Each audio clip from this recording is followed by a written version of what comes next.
Hello friends, welcome to ஸ்ரீஸ் home. இன்றைக்கி இந்த வீடியோவில் சிறுதானியத்திலேயே சிறந்ததான திணையரிசி மாவில் நல்ல டேஸ்டான பிஸ்கெட் செய்யலாமாங்க.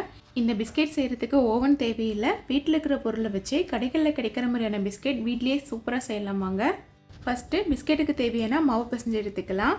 எந்த பவுலில் 1 கப் மாவு எடுக்கிறீங்களோ அதே பவுலில் 1/2 கப் வெண்ணெய் எடுத்துக்கோங்க.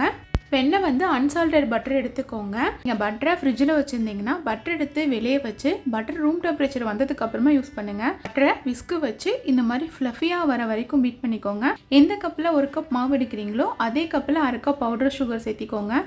இப்போது வெண்ணையும் சர்க்கரையும் ஒன்றாகிற மாதிரி நல்லா கலந்து விட்டுருக்கேன். சர்க்கரை நல்லா மெல்ட் ஆகி பட்டரோட கலர் மாறுற வரைக்கும் மிக்ஸ் பண்ணிக்கோங்க.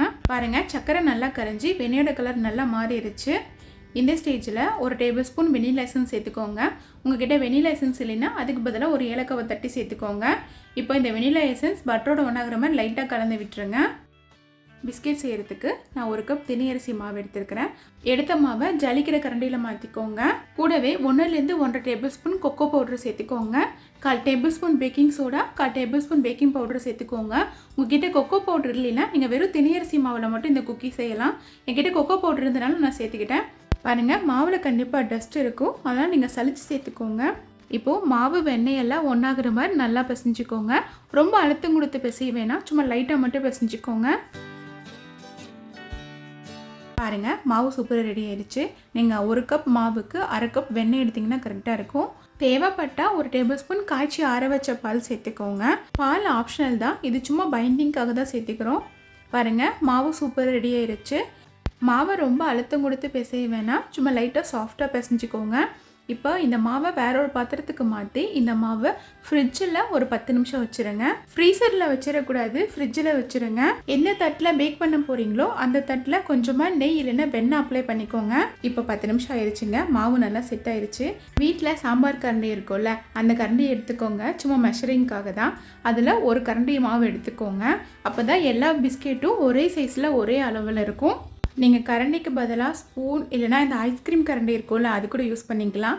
எடுத்த மாவை நல்லா ரவுண்டாக உருட்டிக்கோங்க.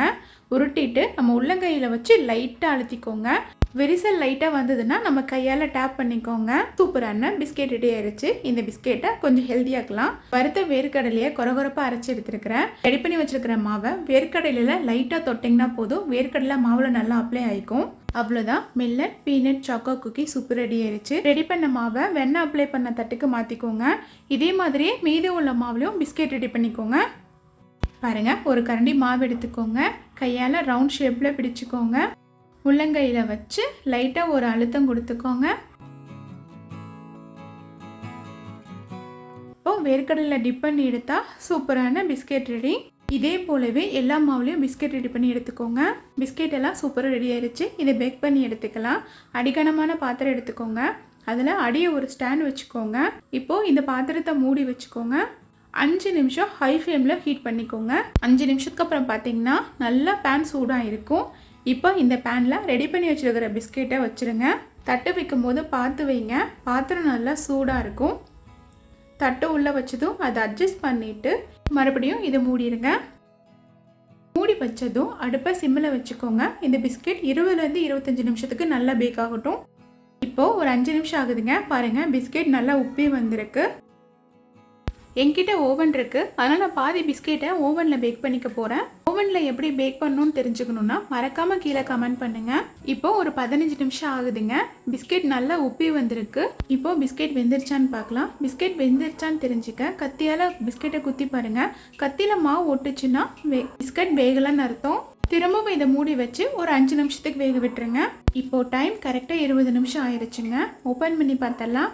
பாருங்கள், பிஸ்கெட் சூப்பராக வெந்து வந்துருச்சு. இப்போ பிஸ்கெட் நல்லா சூடாக இருக்குங்க, அதனால் இதை கொஞ்ச நேரம் ஆற விட்டுடலாம். இப்போது பிஸ்கெட் கொஞ்சம் ஆறிடுச்சுங்க. பாருங்கள், கொஞ்சம் கூட தட்டில் ஒட்டாமல் சூப்பராக வெந்து வந்திருக்கு. எனக்கு இந்த பிஸ்கெட் செய்கிறதுக்கு கரெக்டாக 20 நிமிஷம் தான் தேவைப்பட்டுச்சு. பிஸ்கெட் பாருங்கள் நல்லா கருகாமல் வந்திருக்கு. ஆனால் பிஸ்கெட் இன்னும் கொஞ்சம் சூடாக தான் இருக்குது. ஒரு பிஸ்கெட்டை ஓப்பன் பண்ணி காட்டுறேன் பாருங்கள். உள்ளேயும் வெளியும் நல்லா வெந்து வந்திருக்கு. சூடு நல்லா ஆறிச்சுன்னா மொறு மொறுன்னு ஆகிரும். இதே மாதிரியே ஓவனில் பேக் பண்ண குக்கீஸும் சூப்பராக ரெடி ஆயிடுச்சு. பாருங்கள், அதுவும் நல்லா சூப்பராக வெந்து வந்திருக்கு. உங்களுக்கு ஓவனில் எப்படி பேக் பண்ணணும்னு தெரிஞ்சுக்கணுன்னா மறக்காமல் கீழே கமெண்ட் பண்ணுங்கள். பேக் பண்ண குக்கீஸை வேற ஒரு ஏர்டைட் கண்டெய்னரில் ஸ்டோர் பண்ணி வச்சுக்கோங்க. இந்த பிஸ்கெட்டை 1 மாதம் வரைக்கும் வச்சு சாப்பிடலாம். பாருங்கள், ஹெல்த்தியான மில்லட் சாக்கோ பீனட் குக்கீஸ் வீட்லேயே சூப்பராக ரெடி ஆயிடுச்சு. ஒரு டைம் இந்த பிஸ்கெட்டை உங்கள் வீட்டில் செஞ்சு கொடுங்க. கண்டிப்பாக இனிமேல் பிஸ்கெட் கடையில் வாங்க மாட்டீங்க. குட்டீஸ்க்கும் டெய்லியும் ஒரு பிஸ்கெட்டு ஸ்நாக்ஸாக கொடுத்து விடலாம்.